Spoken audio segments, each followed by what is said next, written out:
this, when we talk about this imposter syndrome feeling that we don't know enough, because at the end, you don't need to know anything. You just need to know how to listen, how to be present and bounce back on the back of what you said.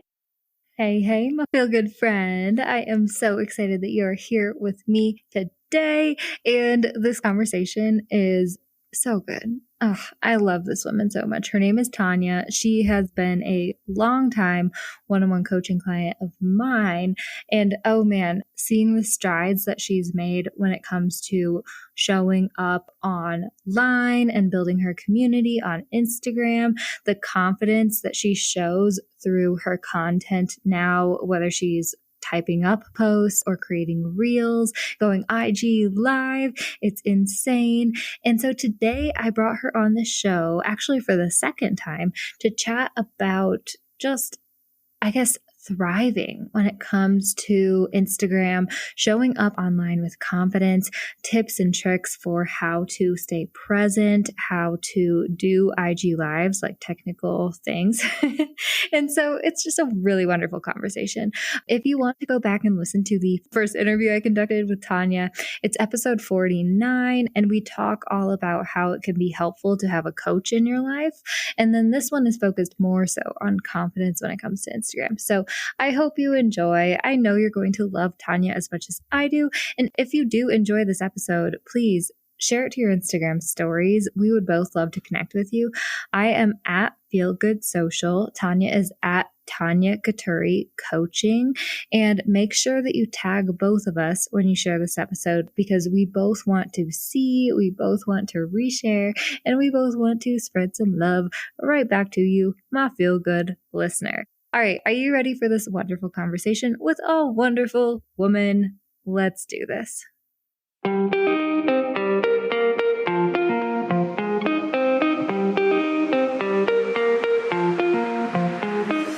Hey, friend, and welcome to the Feel Good Social Podcast.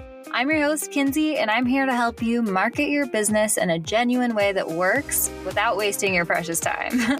On this show, we chat about social media strategy and mindset tips with a focus on, you guessed it, feeling good. So sit back, relax, and enjoy some genuine conversation for the good of your biz.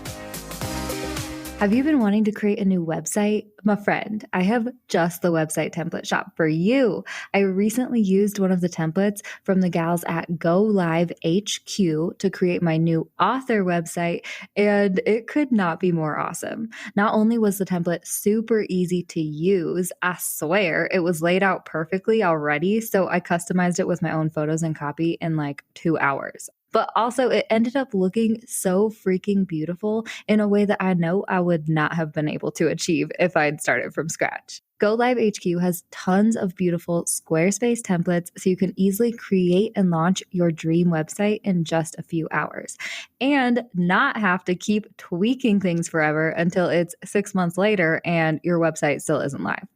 That may or may not have happened to Feel Good Social's website. So believe me, I feel you on that. And the cherry on top, the Go Live gals created a coupon code for you, my Feel Good listener. Just head to feelgoodsocial.com/go live and use the coupon code feelgoodsocial to receive 10% off your template. Again, head to feelgoodsocial.com/go live and use the code feelgoodsocial for 10% off. Pretty cool, huh? I cannot wait to see which template best fits your brand. I went with the Jada Ellis template myself for KinseyAlyssa.com, but it was seriously a really tough choice. So when you do, head to feelgoodsocial.com/go live and snag your new template. Make sure you send me the link to your new website because I definitely want to see it. All right, let's dive back into this episode, my friend. Hi, Tania. I am so excited to bring you back on the Feel Good Social podcast, lady. Thank you so much for coming on for the second time. Thanks so much, Kinsey, for having me again. It's a pleasure. Yes.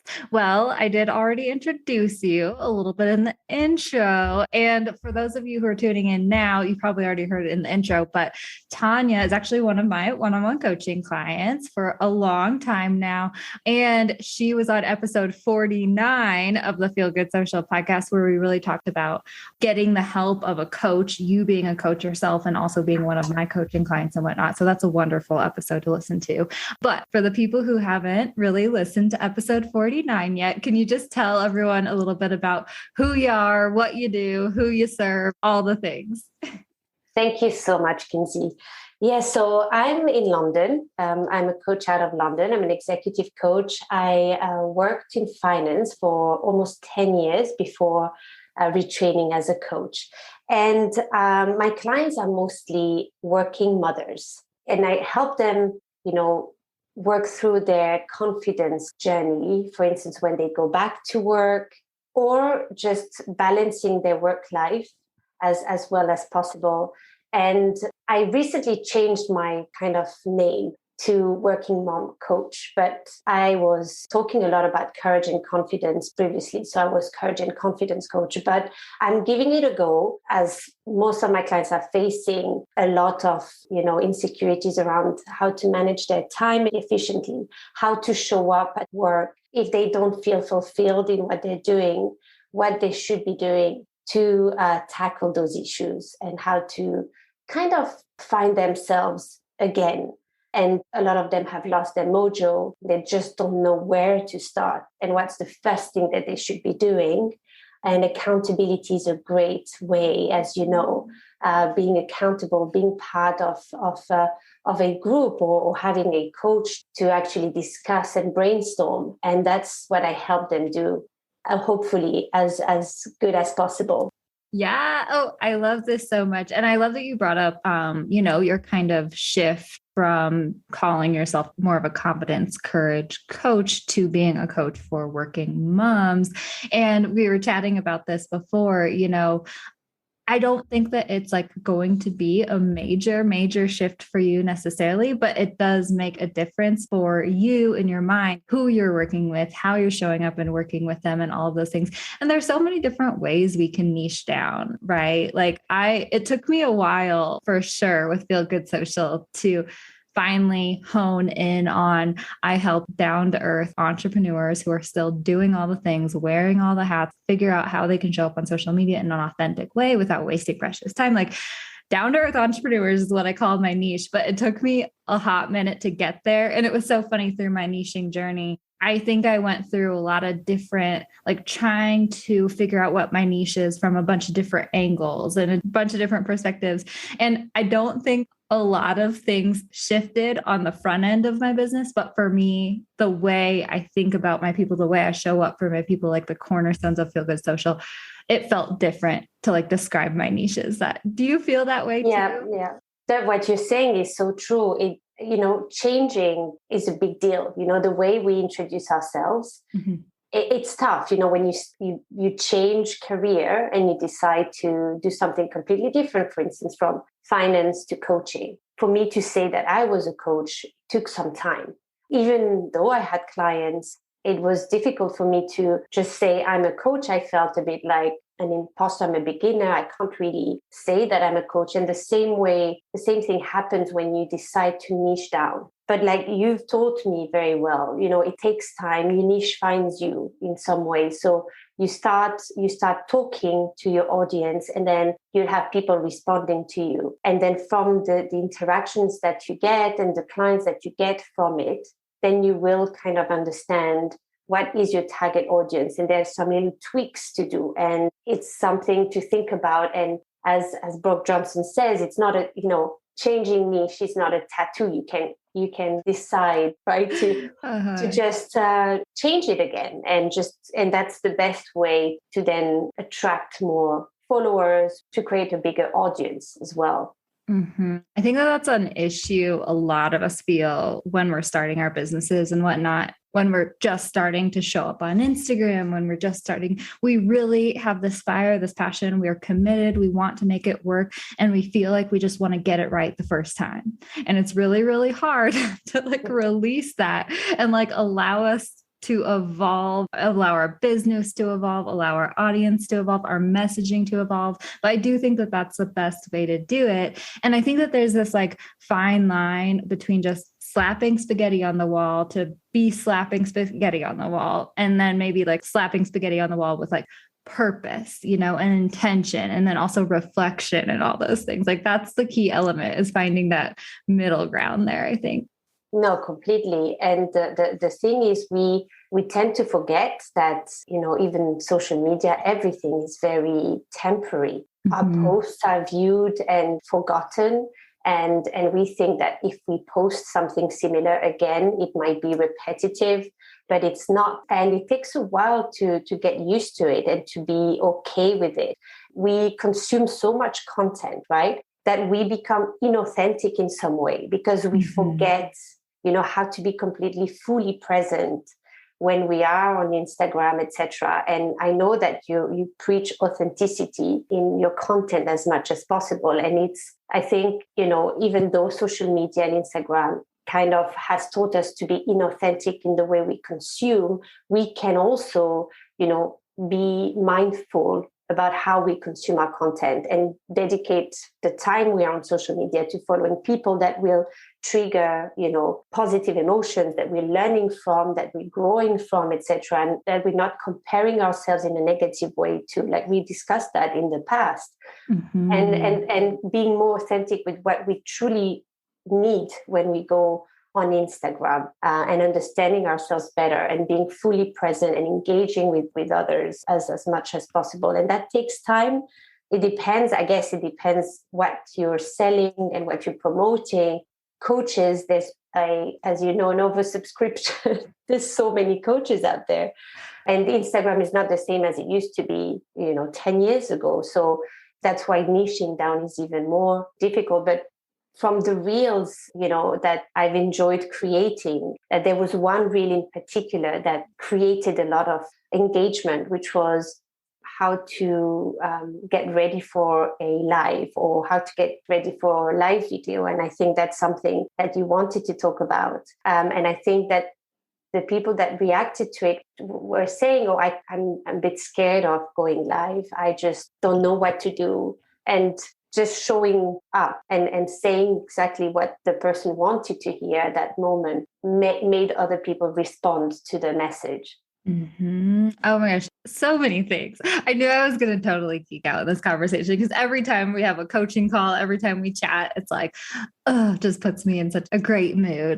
I really want to like mull over more what you said about presence, because we've actually had that discussion before where we've chatted about being present in our lives. And I do think it's something that I have practiced quite often throughout my life. I think it's one of those ways that I do inherently deal with anxiety and stress and all of those things. And sometimes you can like beat yourself up for being almost too present.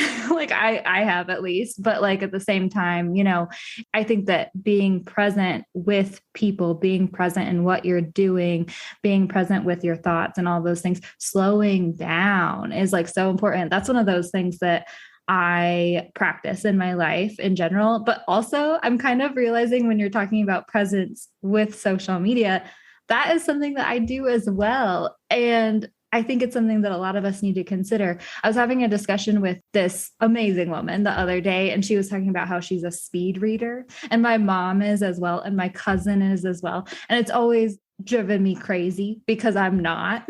I'm one of those people. I will reread sentences again and again and again. It takes me a long time to read. It takes me a long time to write. And any speed reader, including my mom, including my cousin who I've chatted with, my mom actually taught my cousin, has been like, oh, do you want me to teach you how to speed read? And I'm like, not really.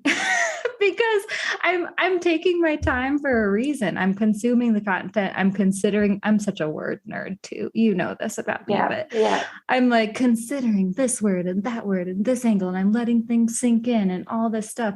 And I do the same thing with social media. You know, I don't I don't necessarily, unless I'm feeling a lot of high anxiety or something like that, I don't necessarily like scroll. When I go on social media, I'll usually consume like 5 posts and take my time reading the caption. And then I hop off. I'm like, okay, that's enough time on social media or whatever. I don't know. Is that making sense what I'm rambling about? No, completely. I think you're an exception, one of the exceptions when it comes to social media now. And the same way I would say, when you watch IG Live, sometimes, I don't know if you've noticed as well, and when you listen to podcasts, I find that, you ask yourself, okay, am I talking too fast? Am I talking too slow? Should I be, and we want to be interesting. We want to be so interesting at the end of the day that we forget to be interested in what the other person has to say. And I find that the difference between a good podcast and a great podcast is actually when there's real authenticity, real presence with the speakers, when the person takes the time to actually listen to what the other has to say and then responds on the back of it. And it's not just trying to squeeze in whatever has been prepared or whatever the person has to say. And that's something that, as you know, my favorite Instagrammer, Sam Karashi, he's amazing at that. And when I started following him, I was like, I'm never going to watch his IG lives because they are at least 1.5 hours, and because I'm the kind of person who scrolls more than remains in the content. And then I started listening to his IG lives and the way he interviews and how present he is with the person he interviews and really looks at the camera in a certain way. It's an art, the real art of listening. But it's something that you can train to become better at. And as coaches, we learn that when we go to school of coaching and we learn how to listen and how to kind of ask the questions that are not closed questions, yes or no, but that will engage in the conversation. And I think that's one great way also to remove pressure from wanting to impress others. If you're somebody who wants to go live and who's decided to have a guest, focus on the guest, focus on asking the questions, on listening to what the guest is saying, to then use that and ask a question on the back of it, rather than trying to squeeze in all the things you've prepped. And that will take so much pressure off, this, where we talk about this imposter syndrome feeling that we don't know enough, because at the end, you don't need to know anything. You just need to know how to listen, how to be present and bounce back on the back of what you said. So you've just said to me that you only read 5 Instagram posts. And from there, I see the kind of person you are and how it's important for you, that the content is important. And it's different to other people that will say, whatever the caption, you don't need to write long captions, but for you, they're important because you like to understand the structure, etc. So total word nerd for sure. I love this conversation so much. And yeah, I think you're right. I totally agree. That's like one of my favorite tips when it comes to like people who are starting Instagram lives. Like I myself feel so much more anxiety when I'm doing a solo live, because I know that I just have to keep talking, and I love so much more just being engaged in conversation. And, it's exactly what you said, like being present in the moment. I love those types of interviews too. I don't really prepare a lot of questions for my podcast interviews anymore. Nikita from Thrive with Nikita and I do that IG live series every once in a while, and we don't prepare anything. It's kind of just like, let's hop on IG live and chat about our lives. It usually ends up okay. Sometimes we end up talking about dogs needing to be potty trained or like other random things, but it always ends up okay. So I love you so much. And I'm so excited to chat with you about your Instagram journey, specifically IG Lives, which you are amazing at this point, and Reels, which you are amazing at as well. Can you just share a little bit about your journey when it comes to Instagram and then also like getting started with the IG Live thing and all that stuff?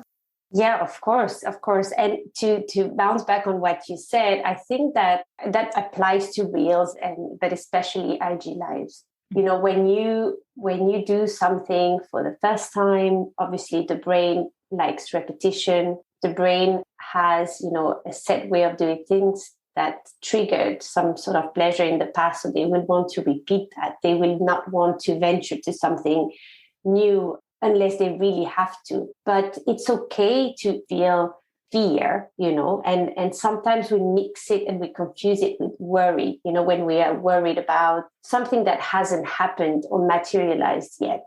And that's different than fear. But I would say that I was very worried before starting IG Lives, before doing Reels, more than fearful, because I do like to interview people. I love it, actually. I've realized it's something that I want to incorporate more in my business.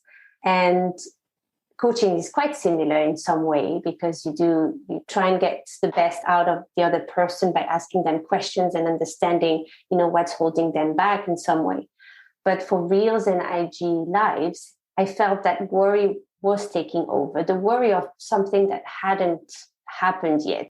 And then you have to ask yourself, what is it that you're worried about?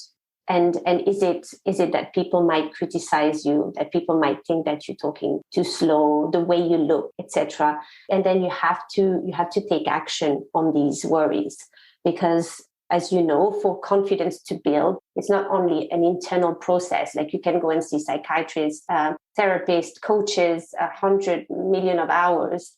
But if you don't do the work, if you don't act on whatever goal or aspiration you may have, nothing's going to change, right? Nothing. You just need one therapist or one coach to help you, guide you through something that's very difficult, but you need to really want to do it. So once you've set yourself the idea that you wanted to do an IG live, or you wanted to go live or do presentations, etc., because it was important for you, for your business, it's in line, it's the right thing to do, right? It's in line with your values and your beliefs, etc.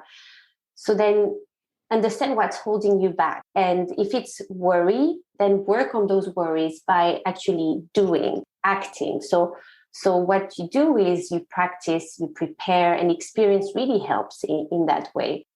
If, for instance, the kind of person you want to show up as, you want to be someone with authority, let's say you want to be an expert in the field, then maybe the type of content and where you're going to show up is important for you to understand. Is it Instagram? Is it LinkedIn? So for instance, when you decided Instagram and you want to do an IG live, you practice and prepare for the worst. You try as much as possible. And I found that when I did this reel where I broke down 3 tips on how to go live, the people that came back to me had never done an IG live. And I took the opportunity of that to actually say, do you want to go live with me then for the first time? And so what we did was we together practiced and prepared for the live. And I kind of brainstormed. It was more mentoring than coaching. As you know, there's a difference. Mentoring is someone who kind of tells you a little bit how things are going to go, versus coaching. It's the client who will bring out the solutions. But here it was more mentoring, where I was asking them the questions and then we would structure it in a certain way. And we would practice, not like a live, but we would exchange notes, voice notes, which is practice. And then from there, I would try and connect with them maybe 10 minutes before the live and ask them to fully breathe, and to imagine that they're talking to someone that they value and love. And so they would tell me who it is, they would describe me, the person, etc. And then after that, we would go live. And usually, you know, like anything you do for the first time, you make such a big deal out of it. And then when it's done, you realize that you're actually okay, you've survived, and you're ready to do another one. And you're actually uplifted by this, you know, this emotion of having done something new, because we as humans, we get bored by doing the same thing over and over again.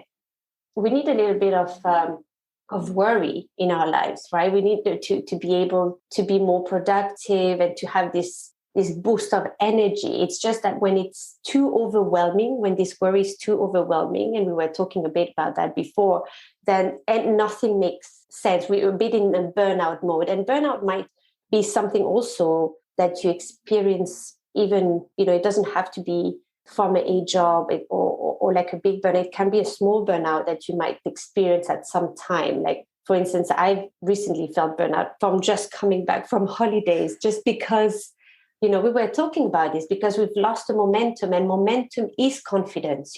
When you are on a journey and things build up, and that's the momentum of things. And when you cut that momentum, that rhythm, to do something completely different, there's something that happens where your anxieties might take over, and you're very anxious, and you put everything into question. But you have to remember, these are temporary feelings, and this discomfort is so difficult to live by, and we're looking for distractions and we're trying to avoid those emotions, but we need to feel them, because it's normal to feel that instability really triggers us.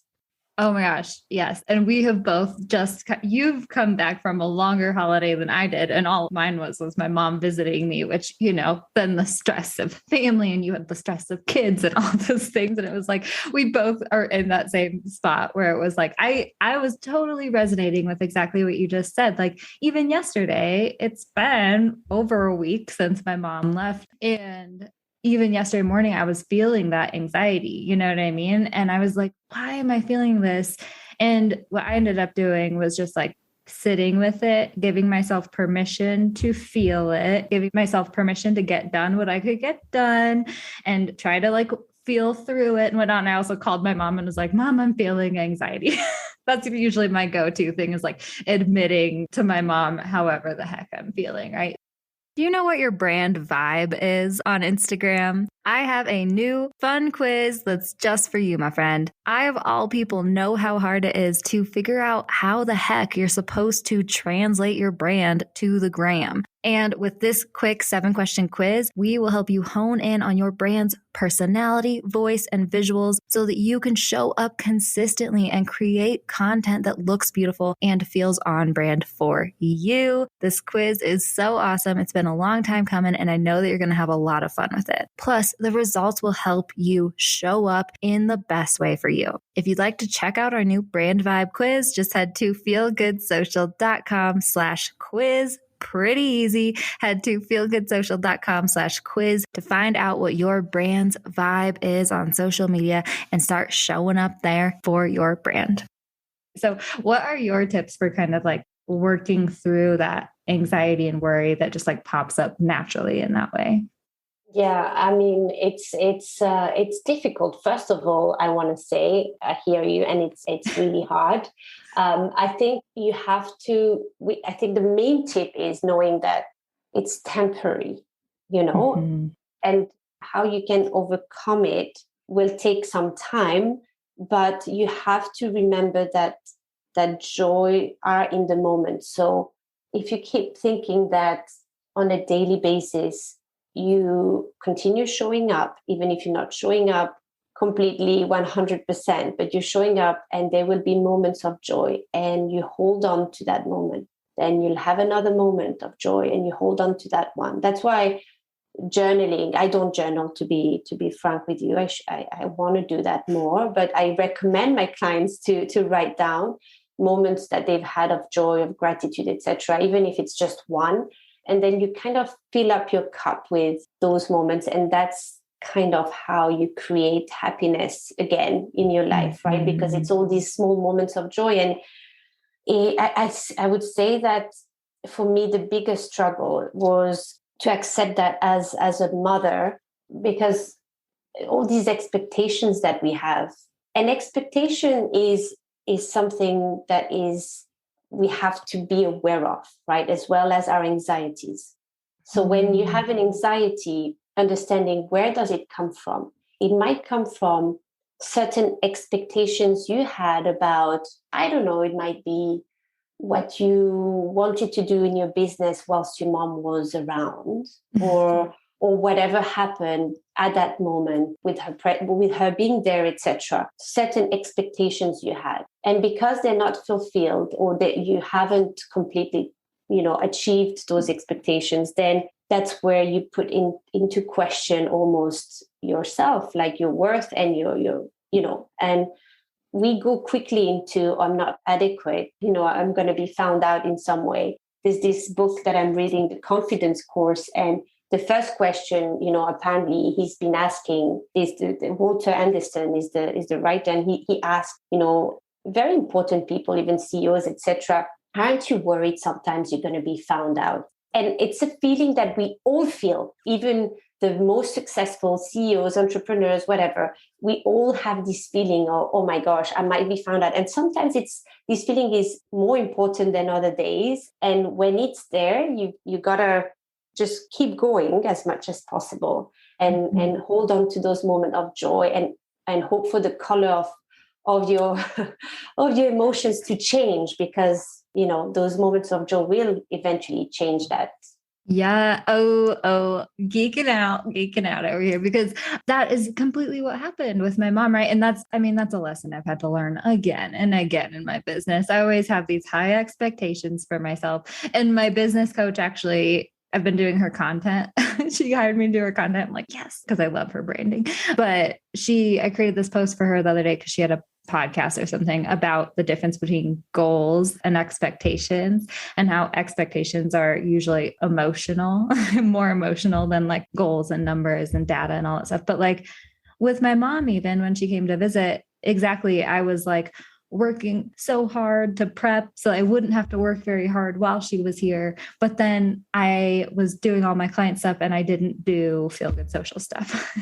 And I get to the week and I'm like, okay, Kins, you have a decision to make right now. Should you just try to post every morning? Should you like feel stressed out because you're trying to post quickly, but then not create a very good post, and then be distracted because you also want to be present to like answer people's comments on Instagram if needed, but then you're also like splitting your time with your mom? Or can you just like let go of the expectations of having to be quote unquote consistent, and then just like take a vacation and take a week off Instagram for the most part, unless like I posted a few times, I think, when I like saw this really cute chipmunk and whatnot. But letting go of that expectation immediately released that anxiety. And as you were talking, I'm kind of realizing I let go of those expectations while my mom was here, but then I set expectations for myself again, coming back into work. And I think that that's what's been causing me a lot of anxiety over the last week as well. You know what I mean? Totally.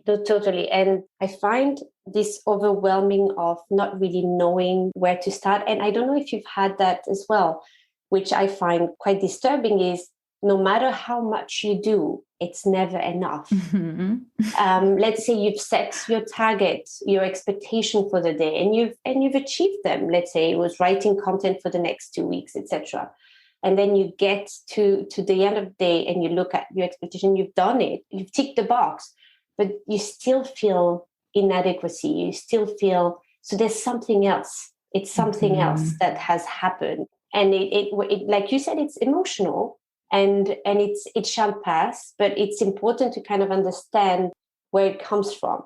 And it doesn't materialize straight away. But sometimes when my clients say, I want to get my mojo back, for instance, they've had to grieve. They set up a company that didn't work out for them, and they've had to accept something else, and it's just something bigger that they have to go through. And it's important when you have a coach, when you have a therapist, etc., to kind of try and understand the root of it. And when you have those worries, having people asking you what's the worst that can happen, right? Even if you don't post for a few days, and that's a question you ask me when I have my worries to do lives, etc. What's actually the worst that can happen, Tania, right? And people don't care that much, take it as a test, etc. And we are not very good at giving ourselves the same advice. That's why having an accountability group is amazing. And that's something that, when I interviewed Jumana Bersace, who's a TV anchor, she was saying to gain confidence and experience, etc., it's about, creating. It's not just having your cheerleaders that will tell you that you're amazing and, don't change anything, etc. But you also have people that will give you constructive feedback along the way. So choosing them and maybe trying to speak with them as much as possible, knowing the people that you admire and why you admire them. Because I've realized something is that if you think about someone you admire now, I don't know if you have someone in mind right now. Yeah. Yes, you do? Yes. Oh, so many people. but I'll try to choose one. So tell me, if you tell me the person, who is that person? Oh, are we speaking in like business terms? Or are we speaking life terms or anything sort of thing? It could be anything. Okay. I think probably my mom is the first one that comes to mind. She's my hero, so. And what are the things that you admire the most about her? Yeah. Oh, like so many things. I think resilience for sure. My parents went through divorce and like hard times and whatnot. She's been put into lots of different situations that have been hard morally in a way. She's the wife of a pastor, and she, sometimes going through a divorce as like the wife of a pastor. Now she's the wife of a pastor. My dad was not. Like being open about divorce, being open about their child going through like a gender transition, like these things that aren't necessarily easy to talk about in church environments, is like she stands her ground for someone who is kind of a timid, very nurturing, very peacekeeping person. Like I love that so much about her. Her adventure is awesome. And that's like where I get my entrepreneur spirit, my adventure spirit. I just like love so many things about her. I could probably go on and on. She sounds awesome. You should have her in Feel Good Social podcast. Oh my gosh. Okay. So I actually interviewed her like about a year ago. So she comes out to visit me most summers. And so about a year ago, she did an interview. She was very nervous. I fed her a margarita before we went on, which she's not a drinker.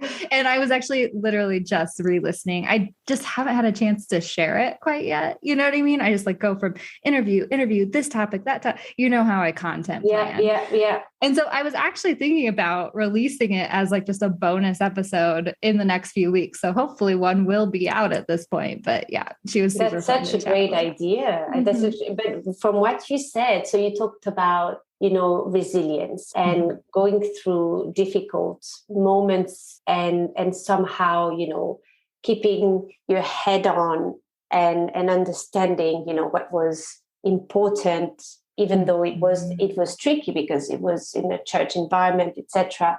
And her sense of adventure and the fact that, she's timid, but she clearly knows what she wants.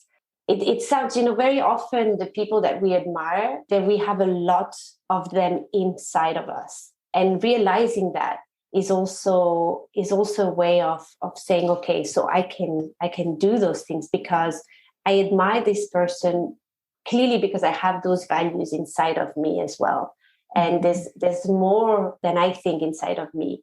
And, working towards that. Mm-hmm. And you were talking about presence. Maybe one way is truly connecting. One way to reconnecting with and going back to momentum is maybe pausing on that episode that you were talking about and just re-listening to it and creating content out of it. Just as a back of, okay, I've spent that time with my mother, that person I admire the most. And sometimes that's a way of reconnecting and going back into the momentum, I would say, is just being in touch with the people that you admire, reading them again or calling them, taking the time to be fully present. And we really want to belong, right? And that's one way of doing that as a human species. We want to belong from the moment we were born. And that's one way of doing it, by just reconnecting with the people that we've admired and that have inspired us, so that we remember why we're doing what we're doing, because sometimes we forget as well. We need reminding constantly. Oh my gosh, yes. I'm being reminded of a flame, right? Like think of your excitement as a flame, but like every flame, like it starts with a spark, it has to be ignited, right? And that is something that I implement so often in my business. I love podcasts because of that. Like if I'm feeling, I don't want to work, I hate this, like I can't get anything done, my head is a buzzing beehive of ideas or like feels like syrup. And I'm like, ooh, I will go on a walk, listen to a podcast, and I'll specifically choose one about something that I'm feeling drawn to create about or I want to be excited about. Right. And as soon as I start listening to that, it ignites excitement in me. I think that's such a great tip for like getting that flame ignited and like starting to burn again. Right. Totally. That is one key of going back on track. Oh, I love it so much, lady. I could talk to you so much about everything all the time, but I would love to hear. I know you do have like a few specific tips for people who are wanting to put themselves out there more on Instagram, who are wanting to do the Instagram lives, maybe create some reels, whatever it is. So would you mind sharing some of your favorite tips when it comes to stuff like this? Of course. I kind of touched upon a few of them, but I would say that if we had to break them down, I would say that the first one would be, being in touch with your worries more than your fear, because fear is good in a way, because as my mentor says, you wouldn't go in a car and have someone drive you if that person didn't have any fear. That would be suicidal. So fear is good. Fear is natural. But when the worry part of it, so that worry part is your self-doubt, is whatever your invisible hand pulling you back and saying you're not going to be able to do that. That's not going to work. So you got to tackle this and understanding what's the origin, what you think is creating all these anxieties, and understanding the way you talk to yourself.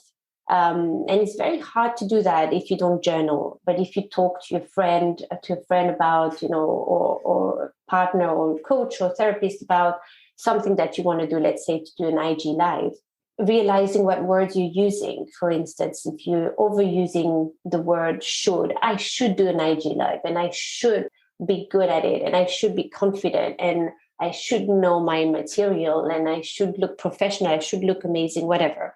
And replacing that with could, that will change a lot, because should kind of emphasizes on you as a person and questions your worth. If you listen to I should exercise more versus I could exercise more, could brings up possibilities, because I could exercise today or tomorrow, and you just don't limit yourself. And there's another word that we use, I will try, right? And that's something a bit different, where trying is okay. I use it quite a lot, but it's just that it brings a distance with the action. So when I say I'll try to do that today, you're most prone to delaying it rather than saying I'll do it today. Of course, if you set realistic targets, then you'll quit, right? So you have to be mindful about that. And there's this really interesting article that I read about emergency reserves. So about setting realistic targets, let's say for Reels or IG lives. Okay, you tell yourself, I want to do an IG live every week. I want to do 2 Reels a week. So we know that the Instagrammers might say you have to post Reels 3-4 times a week, etc. Okay, but let's not go there. Let's go into your own realistic targets. Let's say 1 IG live. And then you end up thinking that it's a little too much between running your business, etc., etc. And then you end up not doing any IG lives at all. What is better, to plan maybe to do once a week, but to allow yourself some emergency reserves for, let's say you didn't find someone to interview or you didn't find a topic to talk about. That's actually easier to say, okay, I'm going to do 4 lives this month, but maybe I'll give myself 1 pass, right? You're most likely to do those 4 lives by giving yourself a little bit of a breaker. So you can set some, I would say not unrealistic, but you can set yourself a goal that's a bit unrealistic, but give yourself a little bit of a flexible margin. And that's also what we were talking about. Okay, that week with your mom, maybe that's your flexible margin. Maybe we need to implement more of that, you and I, when we go on holidays, to create that flexible margin in different ways. And that's these emergency reserves that also creates a sense of, okay, I feel a bit guilty about it, but I don't feel shameful about it. I don't feel that it's putting my worth into question. It's just that's, I feel a bit guilty of not doing what I was supposed to do. And look, when it comes to Reels, I mean, there's so much out there. I don't want to talk too much about Reels because there's so many people that are specialized into giving confidence to create Reels. But what I want to say is that you don't have to show your face to create a Reel. Mm-hmm. And you just show a landscape and put some nice content on it. There's so many ways to do Reels. But yeah, they create a lot of engagement. And the way you've done the latest Reels are amazing as well. So I would suggest people for ideas to go and check out yours. One tip I would say as well is, for instance, when I do a story, in the middle of the story, I'd be like, oh, that could be done in 30 seconds or a minute. Let me rephrase that again and make a reel out of it. Mm-hmm. And that's one way of repurposing content into a reel. Or when I write some content before I send it to you for proofreading, obviously, but when I write some content and I'm like, oh, that sentence could be a reel. And I think you keep your mind open for creation because we are all creative, and creative doesn't only mean, as you know, arts and painting and writing content. It can mean new ways of doing things as well. But yeah, I think that's how you become more confident with experience of your content and repurposing in different ways when it's Reels or IG Live. And one thing as well I found recently is I will re-listen to my IG Lives, a bit like a podcast, mm-hmm. and create content from it, which is also, that was a great way to think about what to write during the summer. Mm-hmm. Yes. I know I think that is something that you kind of struggled with in the beginning when we started working together, is like feeling like you just needed to be creating, and that's what so many people struggle with too, because that's what feels natural, right? When it comes to Instagram, you're like, well, I can't create this post again. I can't say this. I talked about that last week. People want to hear about it again this week and whatnot. But like, that's one of those craziest, like, mind, things that you have to wrap your brain around, is like, actually, like, there's so many different content ideas. Like, I love taking people from, I don't know what the heck to post about, to, whoa, I have a lot of stuff that I could post about. This is almost overwhelming how much I have to post about. And that's when you're like, okay, reel it in. Let's figure out how we can make this easier for you. But, there really is like content repurposing when you start really wrapping your brain around it, diving into it. I love that you're rewatching your Instagram lives and being like, because most of your Instagram lives are like 15 to 40 minutes probably, and there's so much content in there. And like, people want to hear it again. They want to hear it again in a different way. They want to see it in quote form instead of watching a whole 40-minute IG Live video. Like, there are so many different ways you can create content. So I'm so glad that you brought that up, lady. Yeah, you're very good at, like you said, you read the whole post, and from that you'll be very good at telling, okay, those two, 3 sentences, we can create a new post on that. Mm-hmm. And so on the bullet points that you've done here, let's create 3 posts out of it. And it just helps you really dig deeper into what you're trying to say, to the content, etc. And that really helps when writing content or reels, etc. Yes, I love it so much, lady. I could talk to you for I'll probably have to bring you on the podcast a 3rd time, let's be honest. But for now, we're going to cut it off. But can you please share how everyone can connect with you, find out more about you, what's going on with you? Because I know that they'll definitely want to do that.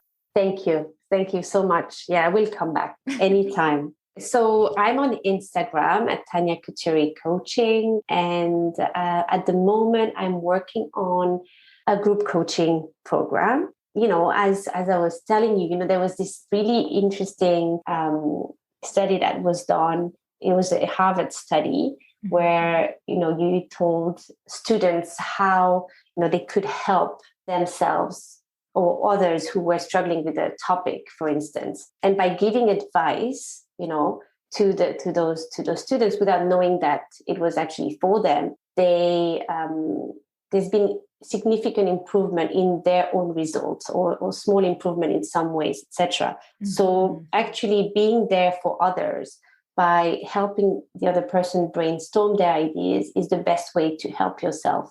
So I decided to do this group coaching that I want to start in the autumn around clarity, confidence, and for working mothers. So that's what I'm working on at the moment.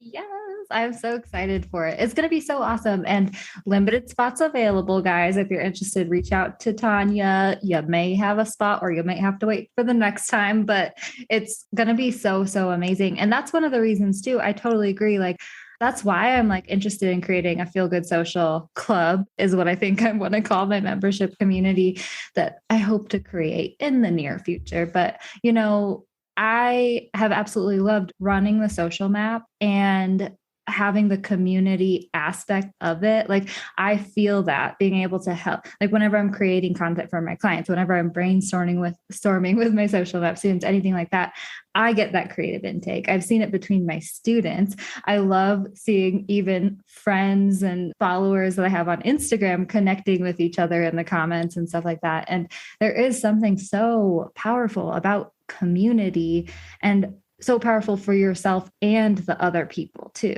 you know, like, oh, I love it. Yeah. So much. Yeah. You're forcing yourself. You're not telling the person what to do. Right. And because no one wants to be told what to do. I see that with my children, my 5-year-old. So when I lose my cool sometimes, and I ask him, so what should I have done instead of shouting at your sister about this? And then he told me, maybe next time take a pillow and just punch the pillow or hit the pillow or throw it. And I saw him do it because he gave me the idea. Clearly, it's something that he finds attainable, achievable himself. So he found his own solution to losing his cool. I'm not saying he does that all the time, but he's been doing it a couple of times. So that's exactly what happens in group coaching. It's like I share a struggle and you'll tell me what you think is the right thing to do. But when you face a struggle that's a bit similar or that reminds you of what the other person, without knowing, you've created a possibility in your brain for that solution because you've expressed it. And therefore, that's the one you'll be using yourself and you'll see a bit of improvement as well. That's why it's very powerful to create an accountability. I think you should definitely do it. Yeah. Oh my gosh. And that's so cute about your son. I think we were messaging earlier about that. I was like giggling over at my end because I was like, oh, like I could just see. Sometimes I want to give my boyfriend a pillow, I'll be honest. But we'll see how I can like have him suggest something that when like we've been doing a lot of house construction, you know, and there's always like a hammer falling on a toe or like something, you know, and it's like, okay, guys, like how can we express frustration without, you know, kicking something over or whatever. Anyway, thank you so much for hopping on the show, lady. I love chatting with you every time we get to. Thanks for having me again. How great was Tania, you guys? I just adore her. She is so wonderful. I absolutely love seeing people make such big transformations too, which is just what I've seen from Tania in the past, year and a half now that we have worked together. And she's just so great. She has so many great tips. She's not afraid to share the real stuff. She is not afraid to talk about the nitty-gritty parts of the journey, which I absolutely love. And it is just so inspiring to see people showing up and doing the things and being real when it comes to this kind of scary journey of being in entrepreneurship. So definitely connect with her on Instagram. She is at Tania Cuturi Coaching. I am at Feel Good Social. We would both love to see you on there, connect in the DMs, and just spread some love right back to you, my Feel Good listener. All right, I hope that you have a wonderful, wonderful week, and I will catch you next time I catch you. Thanks so much for listening, my friend. For show notes and a whole lot of other awesome freebies, visit feelgoodsocial.com. Simply go to feelgoodsocial.com for all the goods.